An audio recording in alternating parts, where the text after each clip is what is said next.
जाजपुर जिल्लापालଙ୍କ महानता स्वाधीनता दिवस पालन अवसर में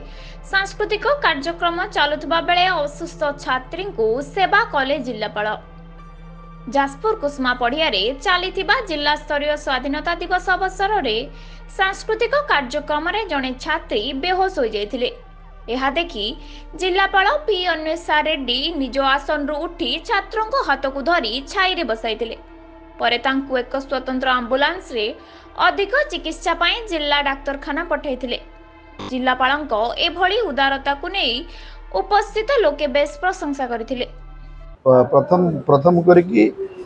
जने जाजपुर जिल्ला रे प्रथम थर पई जने महिला जिल्लापाल ए जिल्ला रे योगदान करछंती। गत सोमवार दिन से जॉइन कला परे प्रथमे जाजपुर मेडिकल को जिबा एवं सेठी लिफ्ट व्यवहार न करिकी साधारण रोगी जो पाहाचरे जो भली जीवा आसवा करती ताकू जे जाई देखिबा एवं मेडिकल रे रोगी मानकर स्वास्थ्य अवस्था बुझिबा परे परे नगड़ा जाई जोटी पुष्टिहीनतार शिकार ने कि आम जिला राज्य जेतबळे बदनाम रो शिकार हेतला से बदनाम जगह को जाई किबळी भाबरे पुष्टिहीनतारु शिशु मानकु उद्धार करिवे तार जो पदक्षेप निजे सोच चक्षुरे जाई देखिबा।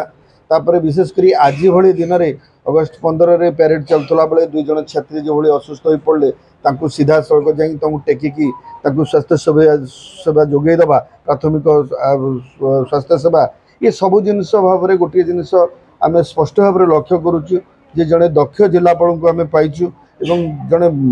मानविकता थिबा हृदयवान जिलापाल पी अन्वेषा रेड्डी ताकु ए अवसर जाजपुर प्रेस क्लब पक्षर एवं समग्र जिला सांबादिक संघ पक्षर मुझे अशेष अशेष धन्यवाद और साधुवाद जनाऊँगी। एभली भाव में साधारण गरीब लोक जहाँ प्रथम प्राथमिकता उद्देश्य है जड़े जिलापाल भाव में साधारण लोक बा गरीब लोकों पाखे प्रशासन को पहुँचेबा मु आशा करी जिलापाल कार्यकाल भितर निश्चित भाव में जिलावासी बहुत उपकार पाइबे।